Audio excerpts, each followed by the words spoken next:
Hi everyone, in this tutorial I'm going to show you how to draw a black dog in pastels, but more specifically how to draw the fur texture of breeds such as a Cockapoo or a Labradoodle. So when it comes to the fur, for this portrait I did use my pan pastels, but you've got a couple of options. You could use soft pastel sticks or the pencils themselves, but I do find the pan pastels being a bit more of a softer pigment, they blend really well for that first layer. Now in terms of that base layer, I like to get that nice and smooth, so you can see that I don't have any harsh edges from my darks to my light, and that's especially important when drawing this kind of fur texture. So the way that this fur is more wavy but has that softer appearance, we do want to make sure that we've captured that throughout the layers, and I do really believe that that starts from that first base layer. So that's my first tip, is try to avoid any harsh edges. Once I've then got that base layer in place, I can then start building up my details. Now what's really important with any fur texture is that we work from what's closest to the skin and build up from there.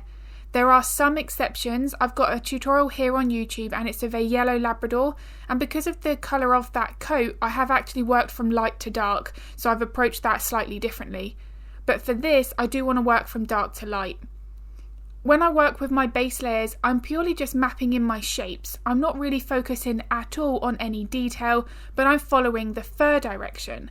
Now this is something that I talk about in all tutorials, both here on YouTube and my in-depth real-time tutorials on Patreon. The fur direction is never random. It follows that underlying bone and muscular structure. And even when you've got a longer coated breed such as this with those curls, the base of that fur where it starts closest to the skin will be following that structure. So the bones, the muscles, those soft tissues underneath that fur. So it's really important here that we get that right. I do always make sure that I'm studying my reference photo really closely for the fur direction, because ultimately we can change the shape of that animal's face if we don't get it accurate. Now one thing you'll notice here, and again with all of my other tutorials I've got here on YouTube, is I'm working in small sections. So although I've got a bit more of a larger base layer in place at one time, I then break that up into 1 or 2 square inches. I usually do this with anything that I'm drawing regardless of the animal, but definitely something that I do more likely with this texture. Now the reason being is it's quite easy for this because of all the curls, the individual hairs that are eventually going to be placed on top. It can make us sit there and think, where do I start? Now that's one situation where we can actually spend more time staring at our drawing, looking at our photo and not actually progressing. And usually what happens is we're working on a larger area, we're trying to take in all of that fur texture at one go. So if you break that down into smaller chunks, it's usually less overwhelming and easier to tackle. Now I know for me personally that I'm therefore more sort of motivated and I'm more efficient with how I work. So therefore in the long run I actually end up working through that portrait quicker with better results. So now I'm mapping in more of the fur, you can really start to see how the fur direction plays such an important role. So the one thing that I talk about a lot in all of my in-depth tutorials is the importance of fur direction, fur length and fur thickness. Now if you would like to see any of my real-time tutorials that I have on Patreon, I will link that in the description below. I've also got a website on my library that lists all of the tutorials available in each medium, because I've got a few tiers that you can select from, and that will show you what tutorials I've got there before you sign up. Now the wonderful thing as well with Patreon is you can stay for as long as you want or you can cancel at any time. It's really flexible. So I've already mentioned the importance of fur direction, but fur thickness and fur length is also just as important. If I make my pencil strokes too short, I'm not going to make it look like a Labradoodle or a Cockapoo type breed. If I make them too long, again, it's not going to resemble that animal. So the length of the pencil strokes are really important. Now the thickness of those pencil strokes is going to be determined by a couple of things. The length of your lead, how much pressure you're applying to the pencil, where you're holding that pencil, even down to how you're moving your hand to move that pencil across the paper. There are a few things there that are going to impact that. And again, this is why my real-time tutorials on Patreon, I really do make sure that I focus on the pencil technique as much as anything else.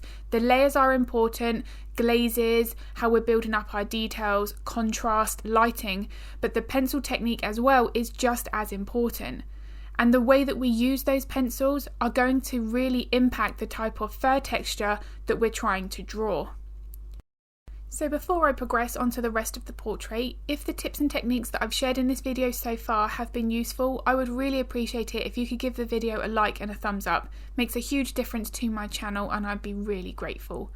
I also upload a couple of videos here to YouTube every week, so if you would like to get notified of that content, then hit the subscribe and the bell button.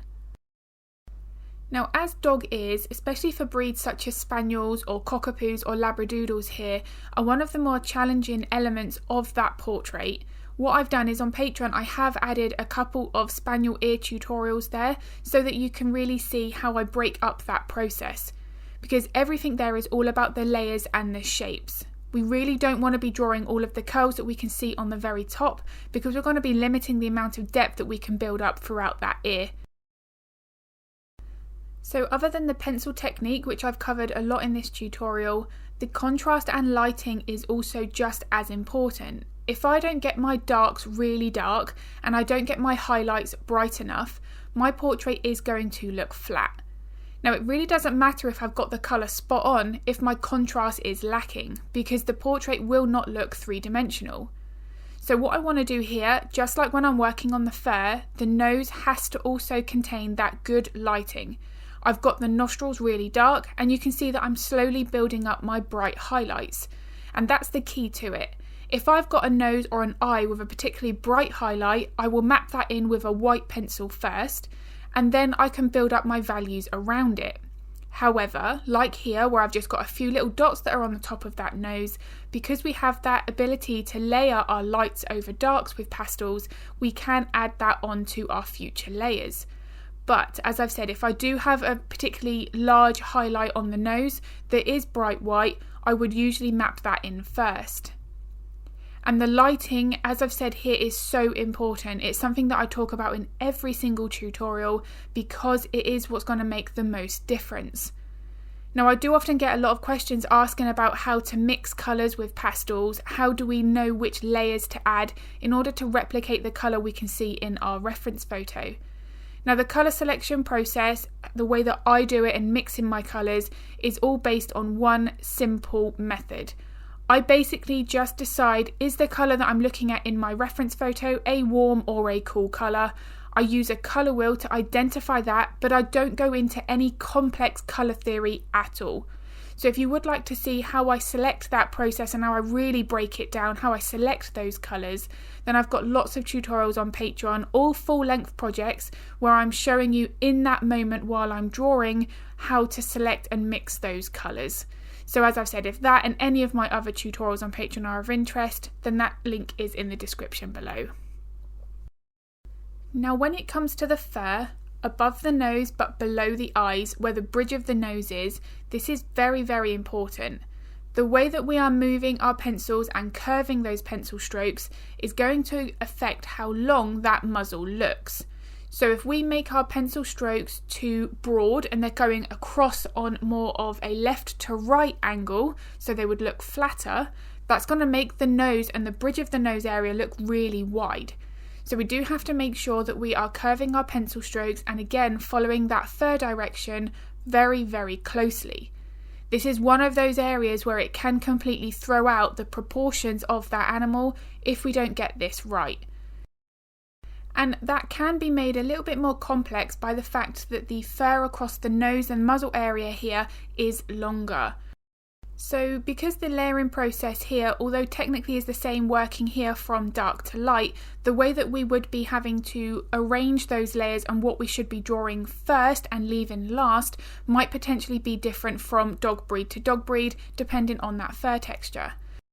So to make sure that I've covered as many different fur textures as I can, I've got many different dog breeds on my Patreon channel, all in those real-time tutorials, so that any Patreon members who are looking to take on pet portrait commissions of their own can then put in the tips and techniques and that process into their own work. So a question that's come up on my social media over the last couple of weeks that I just thought I'd quickly answer was, do I use fixatives and how do I prevent me from smudging my work when I'm drawing? Now this is a great question, and I personally, let's start off with the fixatives. So I personally don't like using fixatives because when I have tried using them before, it's made the colours of my artwork shift completely, it's made my highlights look really dull, and it also can sort of dissolve some of those details. It's very, very strange. Now I used a good quality fixative and I used light layers, I did everything that I thought I should do, and I still had issues. So from then on, I thought all of the day's work that goes into these portraits, I do not want to risk that happening again. So I just don't use any fixatives at all. Now the paper that you're using for pastels is going to really affect that. I use Pastelmat by Clairefontaine, and that really does grip the pastel. So from that point of view, I don't really feel the need to use a fixative anyway. I always put a mount or a mat on my artwork and then recommend to anybody who buys that, or if it's a pet portrait, that it is framed right away. As soon as it's framed and it's behind glass, then it's absolutely fine. Now in terms of the smudging when I'm working, you'll see that throughout this process I have always got that little bit of semi-translucent sheet of paper under my hand, and that's called glassine. I'm always shifting the placement of that paper to make sure that no matter where I'm working, it's always under my hand, so I therefore can never smudge my pastel over any part of my portrait. Now having something under your hand is better than nothing at all, but the reason why I like to use glassine is it is archival and acid free, so I'm not going to have any issues with that being in contact with my portrait. So I really do hope that this video has been useful. Here is a photo of my finished portrait, and if you've got any art related questions, anything that I've covered so far in this video, then do feel free to pop them in the comments below because I'm more than happy to help if I can. If this video was of interest and it was useful, I would really appreciate it if you could give it a like and a thumbs up. And as I've mentioned, if you do also want to get notified of the tutorials that I upload here to YouTube, then hit that subscribe and bell button. I'm going to be uploading another video to YouTube next week, but as always, thank you so much for watching.